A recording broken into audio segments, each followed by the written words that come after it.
मैं दफ्तर में जैसे ही पहुंची तो दूर से बॉस चले आ रहे थे। मैंने गुड मॉर्निंग कहा, वो मुस्कुरा रहे थे, कुछ ज्यादा ही, जैसे कोई बिल्ली दूध चट करने के बाद मुंह हिला रही हो। ऐसा क्या राज था भाई? अपने केबिन पहुंची तो देखती हूँ कि मेज पर एक लिफाफा रखा है, फूलों का गुलदस्ता, चॉकलेट का डिब्बा और मेरा फेवरेट चॉकलेट किंग। लिफाफा खोला तो यकीन ही नहीं हुआ, मेरा प्रमोशन हो गया था और मेरी सैलरी भी बढ़ा दी गई थी 25%। मैंने अकेले में ये सोचकर कि कोई देख नहीं रहा है, कॉलेज के दिनों के टाइप का छोटा सा खुशी का डांस किया तो पीछे से बॉस की हंसी सुनाई पड़ी। खड़े खड़े देख रहे थे, बोले कॉन्ग्रेचुलेशंस, तुम ये सब डिजर्व करती हो। आज जल्दी घर चले जाना और पार्टी करना सारी रात, बॉयफ्रेंड के साथ है फन। घर की ओर ड्राइव करते करते मैं हल्के से खुद को टोंट करती हुई मुस्कुरा रही थी। बॉयफ्रेंड? बड़े शहरों में करियर की ऊंची ऊंची लहर पर तैरते लड़के लड़कियों की किस्मत में बॉयफ्रेंड गर्लफ्रेंड कहाँ होते हैं? किसके साथ बांटूं अपनी खुशी? मुझे याद है, शहर छोड़ने के बाद मैं यहाँ आई। नौकरी के पहले 10 साल बस अपनी ही धुन में लगी रही, कुछ करके दिखाना था, जल्दी जल्दी तरक्की हुई, प्यार, बॉयफ्रेंड, इन सब के लिए टाइम ही कहाँ था। 20s की उम्र कब गुजर गई, 30s ने कब दस्तक दे दी, कब मैंने जीन्स और बिजनेस सूट के साथ साथ शौक से साड़ी पहनना भी शुरू कर दिया, पता ही नहीं चला। घर पहुंची मेरी मेड संगीता, जो कि अब मेरी सहेली बन चुकी है, एक खाली प्लेट और चाकू रख के सामने बैठ गई। मैंने केक निकाला, काटा और संगीता ने ताली बजाकर बिना कारण जाने क्यों गाना शुरू कर दिया, happy birthday to you, happy birthday to you. मैंने फैसला किया कि मैं प्रमोशन की खुद को दावत दूंगी। चाइनीज ऑर्डर किया और टीवी देखते हुए देर तक अकेले खाती रही। संगीता मेरा शेड्यूल जानती थी। रात को 9 बजे दरवाज़ा खटखटा के अंदर आई और बोली, दीदी कंप्यूटर खोल दूं क्या? मैंने कहा हाँ, शादी की वेबसाइट देखने का वक्त आ गया था।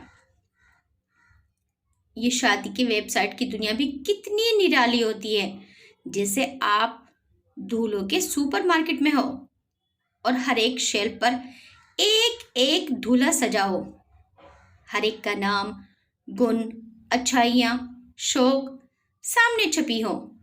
परखिए, अच्छा लगे तो शॉपिंग की टोकरी में डाल लीजिए और नहीं अच्छा लगे तो आगे बढ़ जाइए। ये सब भी मेरी ही तरह तो हैं, सक्सेसफुल, एम्बिशियस, लेकिन अकेले। चेहरों की इस भीड़ में न जाने कब इतने अकेले हो गए हम सब। 30-35 साल की मेरी हर सहेली प्यार की तलाश में है, शादी करना चाहती है, लेकिन कोई मन का नहीं मिलता। 4 साल पहले लंबी विश लेकर चली थी कि कैसे लड़के से शादी करेंगी। आज लगता है कि उन्हें कोई ठीक ठाक लड़का मंजूर है। बड़े शहरों का अकेलापन, बड़े शहरों का अकेलापन लोगों से कितनी बेदर्दी से मोल भाव करता है, आपको आपके मन की कहाँ करने देता है। मैंने शादी की वेबसाइट पर एक बार फिर कुछ लड़के शॉर्ट लिस्ट करने शुरू कर दिए। आज वक्त थोड़ा कम था, जल्दी सोना था। सुबह शहर से मम्मी पापा आने वाले थे। नोटबुक निकालने के लिए नीचे का ड्रॉर खोला तो एक पुरानी चिट्ठियों की एक फाइल हाथ में आ गई। कागज पलटने लगी, सामने एक कागज खुला जो कॉलेज के दिनों में फाड़कर फेंकने वाली थी, पर कुछ सोचकर यहाँ रख दिया था। मेरे प्यारे दोस्त निखिल ने, जो मेरा सबसे अच्छा दोस्त होता था, वैलेंटाइंस डे पर मुझे खत लिखकर अचानक प्यार का इजहार किया था। मैंने कभी उसे इस तरह से देखा ही नहीं था और उसने अचानक 100 लाल गुलाबों का गुलदस्ता मेरे घर भिजवा दिया था। मैंने गुस्से में निकल से सारे रिश्ते तोड़ दिए थे। कितने आशिकों की भीड़ लगी रहती थी उन दिनों कॉलेज में। सब सोचते थे, हाँ आशिक तो जाते रहते हैं, जब मन चाहेगा मिल जाएगा, अभी पढ़ाई कर लेते हैं। पर तालाब सूख गया था। मैं चेहरे देख रही थी कंप्यूटर पर। खुद की चेहरों के ऐसे बाजार में नुमाइश करना आसान काम नहीं होता है। अपना अहम अपना ईगो छोड़कर एक लाइन में खड़े हो जाना पड़ता है। इंटरनेट के इस महास्वयंवर में हजारों लोगों के साथ धक्का मुक्की करते हुए इंतजार करना पड़ता है, ये कहते हुए कि हाँ मैं मानता हूँ कि मैं अकेला हूँ, बहुत कोशिश की, कोई साथी नहीं मिला, मुझे अपना साथी चुन लीजिए। मैंने चॉकलेट केक का एक टुकड़ा अपने मुंह में रखा। अचानक उसकी मिठास भी कड़वी लग रही थी। मैं कब इतनी अकेली हो गई? और क्या सच्चा प्यार नहीं होता अब इस दुनिया में? क्या मैं हमेशा ऐसे अकेली रहूंगी? उस रात देर तक जागती रही मैं। मम्मी पापा की फ्लाइट 1 घंटा लेट थी। मैं एयरपोर्ट पर बैठी क्रॉसवर्ड करती रही। फोन बजा, मेरे केमिस्ट्री टीचर का था। सक्सेना सर बोले, आ रही हो ना बेटा, सैटरडे को कॉलेज रीयूनियन है, हम सब लोग दोबारा मिलेंगे, और बताओ फैमिली कैसी है, हस्बैंड वगैरह? मैंने कहा सर वो मेरे पेरेंट्स की फ्लाइट आ गई है, मैं आपको बाद में फ़ोन करती हूँ। पापा मम्मी ढेर सारी चीज़ें लाए थे यार शहर से, पापड़ मिर्च नींबू और पता नहीं कौन कौन से अचार। शाम तक मेरी नौकरी, खाना पीना, यार शहर में पड़ोस की गॉसिप, सारी बातें हो गई थी। बस एक वही बात नहीं हुई थी जो इतने घंटों से मेरे और पापा मम्मी के दिमाग में जिद्दी तितली की तरह घूम रही थी, मेरी शादी की बात। आखिरकार पापा ने जिक्र छेड़ ही दिया। 3 नए लड़के थे जिनसे मुझे मिलना था। मैं इस कॉन्वर्सेशन से बहुत पहले तंग आ चुकी थी। क्या दुनिया की बातों से तंग आकर वे मुझसे छुटकारा पाना चाह रहे थे?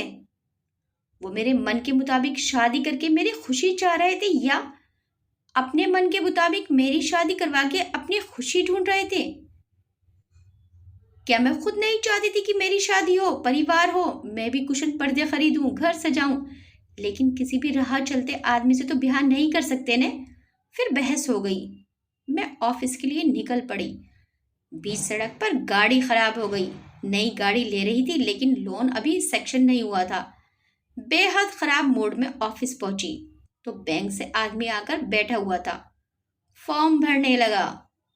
बोला, मैडम अब यहाँ साइन कर दीजिए, बाकी मैं भर लूंगा। फिर 2 सेकंड बाद मुंह उठाकर बोला, मैडम मैरिड या अनमैरिड? मन तो किया कि पेपर वेट उसके मुंह पे दे मारूं। हद हो गई यार, जिसको देखो।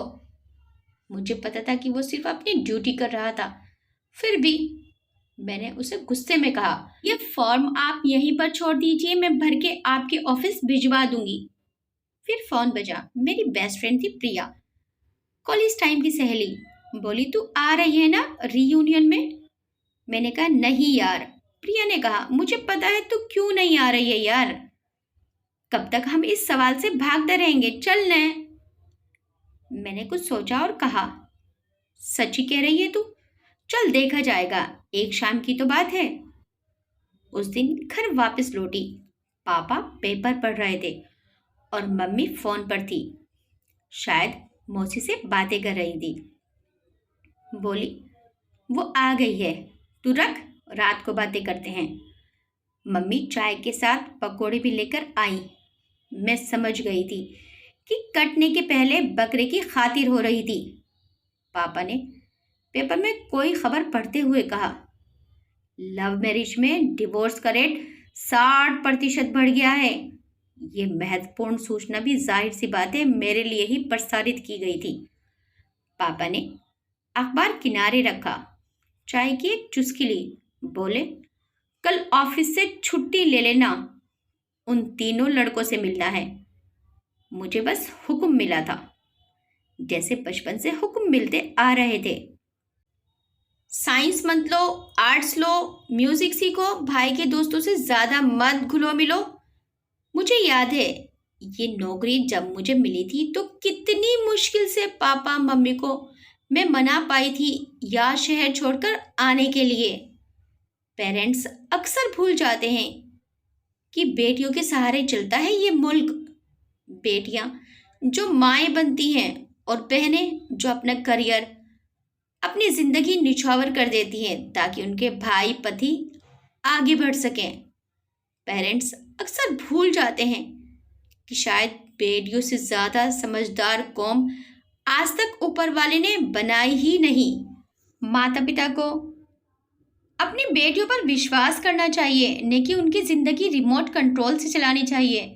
लेकिन मैं अब हार मान चुकी थी, ये शायद मैं और लड़ना ही नहीं चाहती थी। आखिर मेरे माँ बाप ने मुझे जन्म दिया था। अगर वो जिद पर थे कि मैं किसी लड़के से 15 मिनट मिलकर सारी जिंदगी उसके साथ बिताने का फैसला कर लूं, तो ज़रूर कुछ सोच समझ कर कह रहे होंगे। बॉस को ईमेल भेजा कि अगले दिन नहीं आ पाऊंगी। शलवार कमीज पहनकर, बिंदी लगाकर, चूड़ी पहनकर मैं अगली सुबह दूल्हा फाइनल करने निकल पड़ी। तीनों से मिली। बचपन से आज तक जब भी अपने हस्बैंड के बारे में मन में तस्वीर खींची थी, ये लोग उनमें से नहीं थे। ठीक भी है न, जिंदगी की जो तस्वीर हम खींचते हैं और जिंदगी जो हमें देती है, उसमें फर्क होता है। इसीलिए तो सपने, उम्मीदें, ख्वाब, इन सब नामों की चीजें भगवान ने बनाई हैं।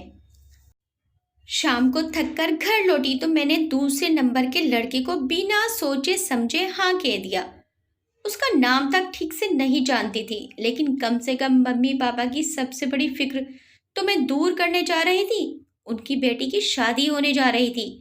प्रिया और मैं उस होटल के सामने उतरे जहाँ रीयूनियन की पार्टी थी। यहाँ ये कहना ज़रूरी होगा कि हम दोनों काफ़ी अच्छे लग रहे थे। हॉल के अंदर घुसे तो ऐसा लगा कि जैसे कॉलेज के पुराने दिन वापस आ गए हों। थोड़ी देर की झिझक के बाद लोग खुल के हंसने लगे, गले मिलने लगे और एक दूसरे को पुराने नामों से बुलाने लगे। जिसे देखो वही मुझसे एक्सपेक्टेड सवाल पूछ रहा था, मिस ब्यूटी क्वीन शादी की कि नहीं? अब मुझे क्या डरना, अब तो मेरे पास जवाब था। मैंने कहा, तय हो गई है, बस तारीख फिक्स होनी है। हम सबका हंसी मजाक चल रहा था कि पीछे से एक जानी पहचानी आवाज ने कहा, कॉन्ग्रेचुलेशंस।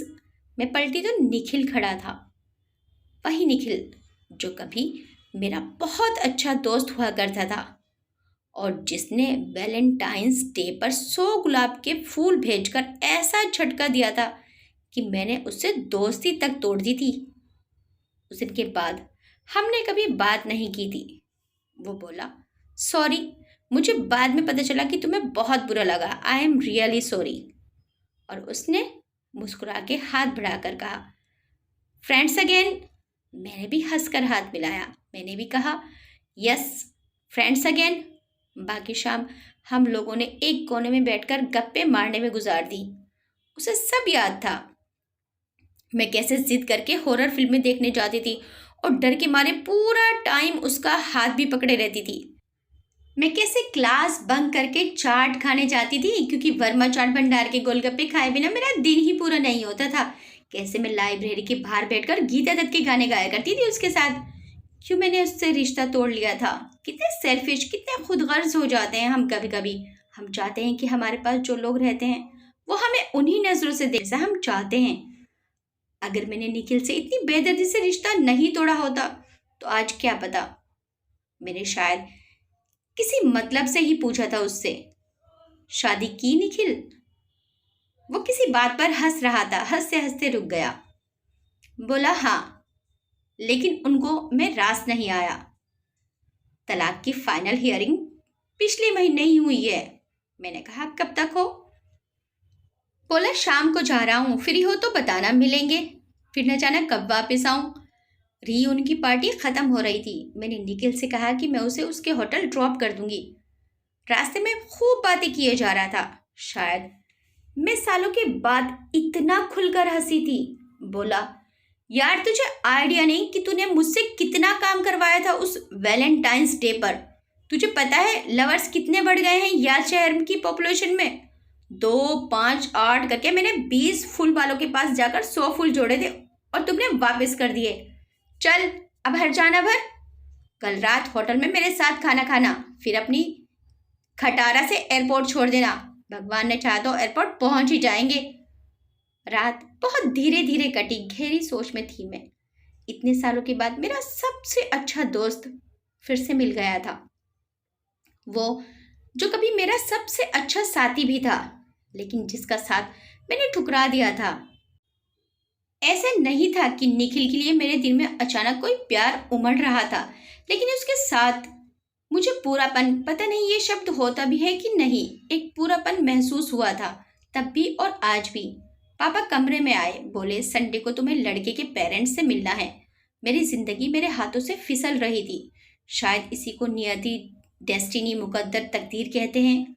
अगली शाम नई गाड़ी आ गई, चमचमाती लाल। मैं दफ्तर से निकली और नई गाड़ी में निखिल के होटल चल दी। क्या ये मेरी उससे आखिरी मुलाकात थी? गाड़ी ट्रैफिक लाइट पर रुकी। मुझको पता नहीं क्या सूझा, सीधा जाने के बजाय मैंने गाड़ी लेफ्ट मोड़ ली। मुझे 100 गुलाब के फूल खरीदने थे। आपको पता है लवर्स कितने बढ़ गए हैं आजकल याद शहर की पॉपुलेशन में? 2, 5, 8 करके मैंने 20 फूल वालों के पास जाकर 100 गुलाब जोड़े थे। मुझे निखिल की ये बात याद आ गई और निखिल के होटल के दरवाजे पर पहुंच गई। निखिल मुझे देखकर हैरत में पड़ गया। मैंने कहा, निखिल, मैं इस वक्त जिंदगी में मुश्किल जगह खड़ी हूँ। तुम मेरे बेस्ट फ्रेंड थे और आज मुझे समझ आ गया है कि तुम ही मेरे बेस्ट फ्रेंड हो। इसलिए हमेशा की तरह अपनी मुश्किल तुम्हारे पास लेकर आई हूँ, क्योंकि तुमसे बेहतर खुद को मैं भी नहीं समझती हूँ। क्या तुम मुझसे अरेंज मैरिज करोगे? मैं मम्मी पापा को समझा लूंगी। मैं तुमसे प्यार नहीं करती हूँ, लेकिन मैं जानती हूँ कि हर खूबसूरत अरेंज मैरिज की तरह मुझे तुमसे प्यार हो जाएगा। क्या तुम मुझसे अरेंज्ड मैरिज करोगे? निखिल दरवाजा पकड़कर मुझे कुछ देर तक देखता रहा, फिर बोला, आई एम सॉरी, ये नहीं हो सकता, क्योंकि मैं तुम्हें तब से आज तक तुम्हें बेइंतहा प्यार करता हूँ। लव मैरिज के अलावा मुझे कुछ मंजूर नहीं। मैं पीछे पलटी और जाने लगी। निखिल ने मेरा हाथ पकड़ा। जिंदगी जीने के लिए प्यार और साथ दोनों की जरूरत होती है। इनमें से अगर एक भी ना हो तो जिंदगी बिन पहियों की गाड़ी के समान होती है, जिसमें सफर कर पाना मुश्किल ही नहीं, नामुमकिन होता है। निखिल ने आस भरे लहजे में कहा, मैं कल जा रहा हूं तुमसे इस शहर से दूर। हम फिर कभी नहीं मिलेंगे, लेकिन तुम हमेशा मेरे दिल में रहोगी। और हो सकता है कल तुम्हें मेरी मोहब्बत का एहसास हो और अपने फैसले पर अफसोस हो, लेकिन तब तक बहुत देर हो चुकी होगी। और इन्हीं बातों के साथ अलविदा कहकर वो अपने रास्ते मुड़ गया और मैं अपने रास्ते। लेकिन जब हम दोनों अपने अपने रास्ते मुड़े और चलते रहे तो उस एक पल में मुझे ऐसा महसूस हुआ जो मेरी पूरी जिंदगी में नहीं हुआ था। लग रहा था जैसे जिस्म से जान निकली जा रही हो। उस एक पल में मुझे निखिल के साथ बिताए हुए सभी पल एक एक करके मेरी आंखों के सामने आते जा रहे थे, जैसा मेरा दिल मुझसे चिल्ला चिल्ला कर बोल रहा हो कि तू कैसे जिएगी निखिल के बिना? वो जा रहा है हमेशा के लिए दूर, बहुत दूर, फिर कभी हम मिल नहीं पाएंगे। दिल ने कहा, उसे रोक। दिमाग ने कहा, जाने दे, उसकी मंजिल है, कहीं भी जाए। उसे एक पल में मेरे अंदर 1000 तूफान उठ रहे थे।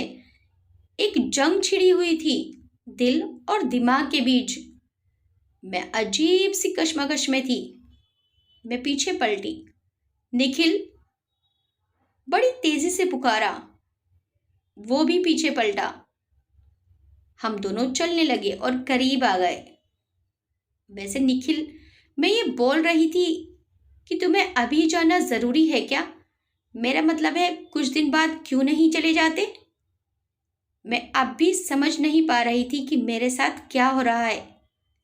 निखिल ने मुस्कुराकर कहा, मैडम, अब तो आप बोल ही दीजिए कि आपको भी मुझसे मोहब्बत है। मैंने कहा, मैं कैसे मान लूं मुझे तुमसे प्यार है? निखिल मुझे चिढ़ाते हुए बोला, तो ठीक है, फिर मैं चलता हूं।